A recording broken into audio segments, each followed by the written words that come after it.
Prince of Persia is a franchise that began in 1989. I had never heard of the franchise until Sands of Time came out, which apparently is a reboot and was so successful it returned the series to prominence. I remember seeing some kind of commercial or video ad around the time it came out, because I remember seeing the protagonist running on walls and thought that was interesting. Regardless, I never did play the game when it was in its heyday. For some reason, this memory resurfaced recently, and I thought to myself I should probably check it out at some point. But what really cemented my decision to play it sooner rather than later was the fact that apparently it's recognized by many as one of the greatest games of all time. That's what the internet tells me anyway. I then had to decide which version to play, and let me tell you, that was a bit of an adventure. Developed and published by Ubisoft, Prince of Persia: The Sands of Time was released for Game Boy Advance in October 2003, PlayStation 2, GameCube, and Xbox in September of that same year, and PC that December. For this review, I played the PC version. The first time I tried playing it, I wanted to use a controller, and even though I got the buttons mapped, I was struggling and getting annoyed. I then learned an enhanced version of Sands of Time along with two of its sequels, Warrior Within and The Two Thrones, were released for PlayStation 3 in the Prince of Persia Trilogy 3D. So I got that.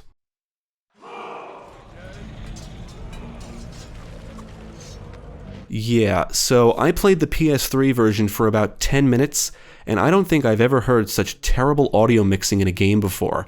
Now, I can tolerate a generic enhancement or remaster as long as the gameplay and basic elements remain intact. The way I look at it, it's just nice being able to play a classic on a modern system and in widescreen. However, the audio in the PS3 version is so bad I had to stop. Seriously, it's like grating on the ears. If you want to know what it's like to play the game in a tin can or metal room, play the PS3 version.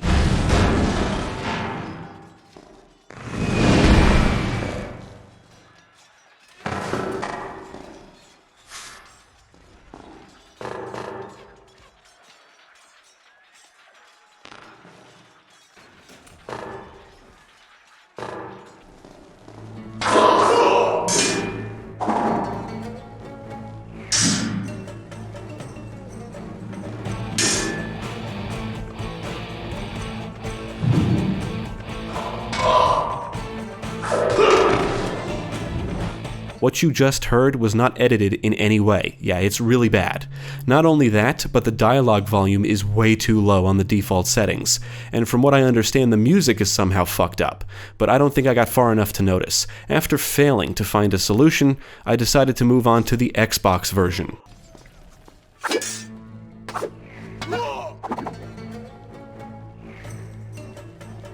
Now, I had purchased the digital version during a sale, and I figured I'd settle for that since it's Xbox One X enhanced, and I could play it on my Series X. After about 20 minutes of playing, my friend noticed I was playing it, and I told him about my experience with the different versions.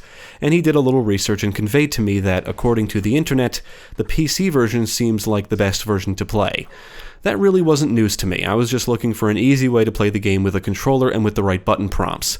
But I decided to try it again anyway. So after our little discussion, I reinstalled Sands of Time and revisited the game's PC Gaming wiki page to find fixes for any issues and to figure out how I could play this properly with a Series X controller.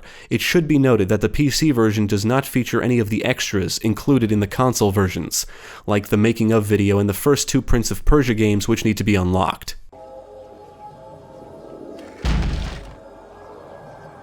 I did install a widescreen fix and X Input Plus, which needs to be properly configured to enable both triggers to work simultaneously in order to use one of the powers in the game. Although I don't know if it worked, and was probably unnecessary in my case, because I found a file for an Xbox 360 controller layout in one of the game's Steam guides, which I guess mapped the buttons differently. In the end, it worked out well, and the only issue I encountered was an extremely sensitive right stick which controls the camera. But I was able to resolve that by adjusting the sensitivity in the Steam controller settings. This review will contain some spoilers, so if you're sensitive to spoilers, now is the time to stop watching. You have been warned. Now let's take a look at Prince of Persia: The Sands of Time and see what it's all about. No, my son. Set in the 9th century, the story opens with a prince narrating to an unseen character about his adventure. The prince and his father, King Shahraman, along with his father's army, are traveling from Persia to visit Azad, and they pass through India. The vizier of a local Maharaja, wanting to prevent his death by utilizing the Sands of Time, convinces Shahraman to attack the kingdom where the sands are stored. The prince manages to obtain the Dagger of Time, and the vizier tricks him into unleashing the Sands of Time, turning anyone not protected by the artifacts of time into monsters. The prince escapes and allies himself with Farah, the daughter of the Maharaja, and together they travel around the palace of Azad on a quest to undo the damage he caused and prevent the sands from covering the world. Ultimately, I think the game tells a decent tale, and I like the tone and atmosphere. It's filled with action, adventure, fantasy, and romance. Your Majesty, you promised me my choice of the Maharaja's treasures. That dagger. Surely you won't deny the lad a souvenir of his first battle. You may have your choice of all the Maharaja's other treasures. The Sands of Time is an action-adventure game. I would even say it's a platformer. The player is put in the shoes of the prince and must navigate around the environments, fighting enemies, avoiding traps and hazards, and solving puzzles. Some of the standout mechanics include the wall running, climbing, and the other various ways you can get around, all the parkour stuff. Sands of Time definitely feels like a spiritual precursor to the Assassin's Creed series, also from Ubisoft. One thing I don't like about this game is that it's a little too stop and go for my liking, and that means exactly what it sounds like. When you enter several areas, the gameplay has to stop so the camera can move around to show you everything in the area. Every time the prince survives an encounter with enemies, the gameplay has to stop so the player can watch him holster his weapons. It's stuff like that. It's not a huge deal, and some things can be skipped, but I did get a little annoyed with the momentum frequently being interrupted.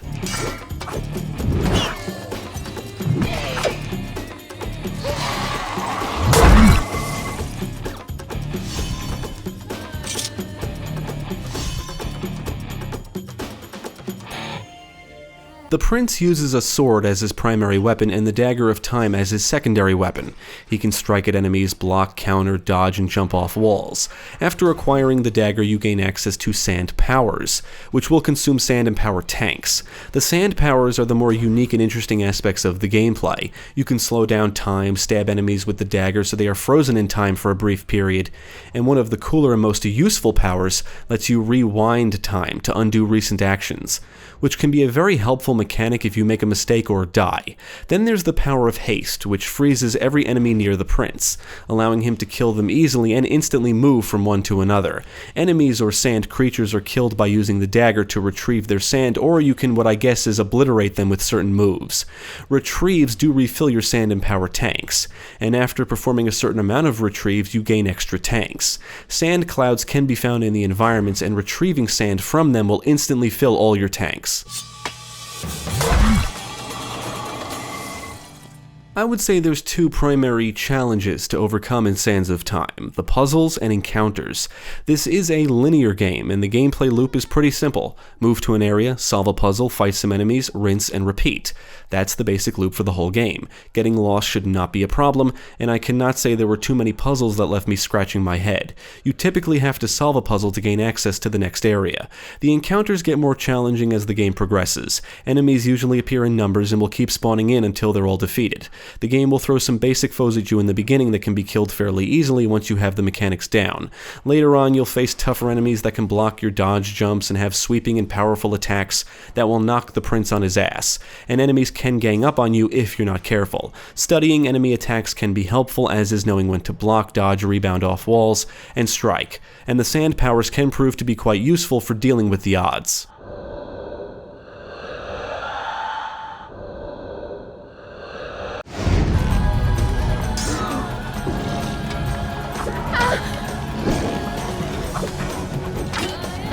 The prince can drink water found in the environments to replenish health, and you can find secret paths that lead you to fountains that will permanently increase your max health. The only other reason to explore is to find the sand clouds. The game does kind of hold your hand, which I find strange because of how linear it is. As mentioned before, you should never get lost, and the only time I could see the player getting stuck or confused is on a puzzle. But this is where the hand-holding comes in. Whenever you reach a save point, you get to watch a vision of future events, which shows you some brief clips of what you're about to do. These these visions basically give you the solutions to the puzzles, and you can watch them again if necessary. Not only that, as I also mentioned before, the gameplay is very stop and go, and when the gameplay stops to show you something, like when the camera moves around the environment, it gives you a look at what you're in for, and you can basically see what you'll be doing and maybe even figure the puzzle out before you get started. Ultimately, Sands of Time is a linear game that guides you through the experience from beginning to end.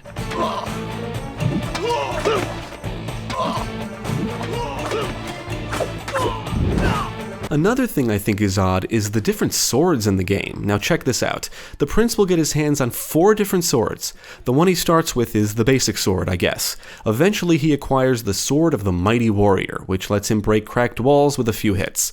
After that, he eventually finds the Sword of the Avenging Warrior, which lets him break through cracked walls and doors with a single hit.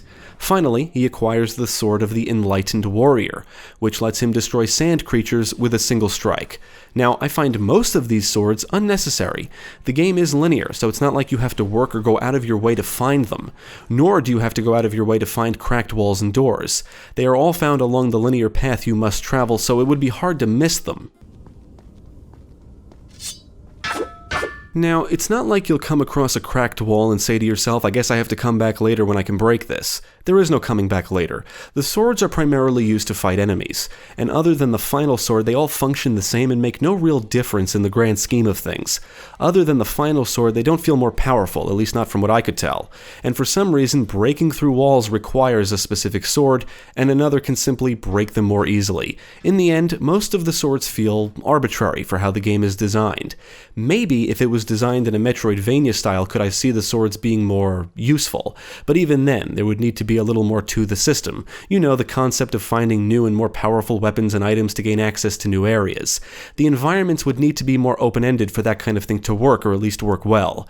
That's not the case here.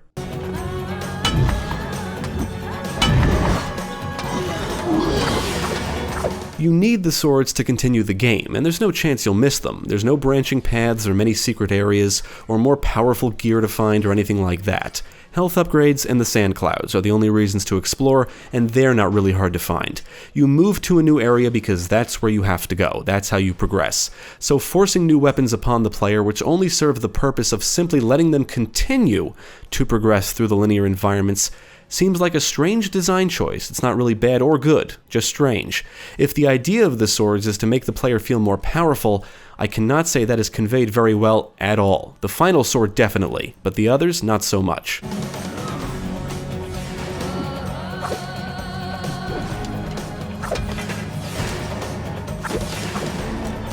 Throughout most of the game, you'll be accompanied by Farah, who wields a bow and will engage enemies, which can be helpful, and she'll often help you solve puzzles. If you die or she dies, you must restart from the last save or checkpoint.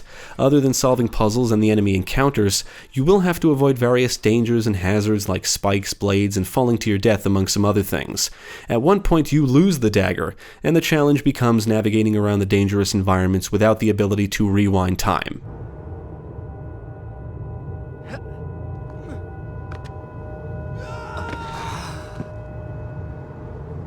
I will say the environments are well designed and some of the puzzles are pretty creative. There's a verticality to many areas and you can navigate around in a variety of ways, including running, climbing, swinging, jumping, and shimmying along ledges. What you can climb and grab onto is always clear, so most of the mistakes I made during platforming or navigation were usually my own. Sometimes the camera can be finicky, but it can be manipulated easily, and most of the time it really wasn't a problem. The game even lets you enter a first-person view for looking around, which can sometimes be helpful. Now, you will face some human enemies in the very beginning of the game, but the sand creatures are the primary foes. They come in different humanoid types, wield different weapons, and have their own unique attacks, and I would say most of them are pretty easy to defeat. When I died, it was usually because I was overwhelmed and made mistakes, but not because of one really tough foe. There are some boss battles, and I didn't find them very difficult. In fact, I would say the final boss is pretty underwhelming. In addition to the typical foes, you'll also have to fend off creatures like birds and bats, and in some areas you'll be attacked by scarabs.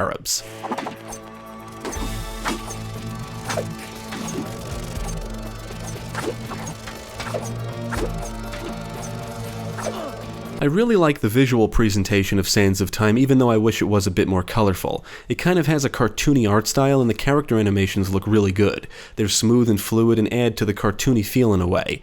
There is a softness to the visual presentation that gives it a dreamlike quality, which I think works really well considering the events of the game make up a story that's being narrated.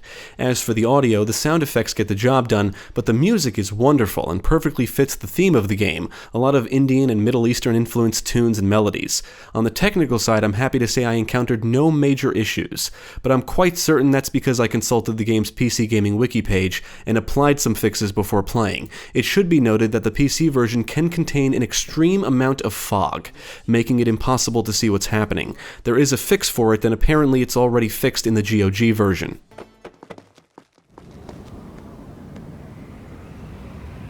When all is said and done, I really enjoyed my time with The Sands of Time, but do I think it's one of the greatest games of all time? No, not really. Now don't get me wrong, I think it's a great game, but I just don't get what makes it a masterpiece. Maybe it's because I didn't play it when it was in its prime. Maybe I went into it expecting too much. I'm going to guess no other game was really doing this kind of thing at the time it released. You know, climbing all over everything, swinging around, wall running. I'm guessing all the parkour stuff was new and refreshing. I guess I would even say innovative. But other than that, this is a very straightforward and guided experience. I like the theme, I like the action, adventure, and fantasy elements, the combat is alright, and the platforming and navigating around can be fun. But there's nothing to unlock, at least not in the PC version, no extra game modes, no difficulty levels, and the aggressively linear environments ensure there's only one way to progress every single time you play through it. The game keeps you contained and focused on your objective. You solve a puzzle, move to the next area, fight some enemies, rinse and repeat.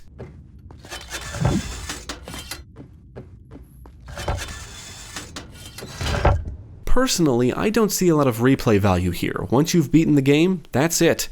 You're not given a lot of freedom to experiment with anything. It's not like some other action games, like Ninja Gaiden Black for example, where there's a lot of depth to the combat and plenty of secrets and items to find, things to unlock, and some platforming. It's also not an open-ended platformer like Mario 64 or Banjo-Kazooie, where you're free to explore the sandbox levels and figure things out on your own. Sands of Time is very linear with few reasons to explore, and it even guides you through the experience, going so far to basically give you the solutions to the puzzles. And there's not much depth to the combat. It's more or less a straightforward action-adventure platformer with cool powers or abilities and parkour elements. But I cannot say I didn't have fun playing it. Now, finish it!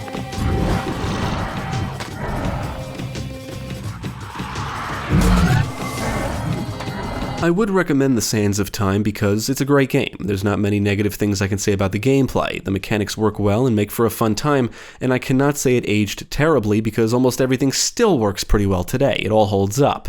At the time it released, it showcased some innovative and refreshing ideas. If anything, I would say the combat is easily the most dated thing about the gameplay, but I wouldn't call it terrible by any means. Ultimately, Prince of Persia: The Sands of Time is a fun adventure worth going on. Definitely check it out.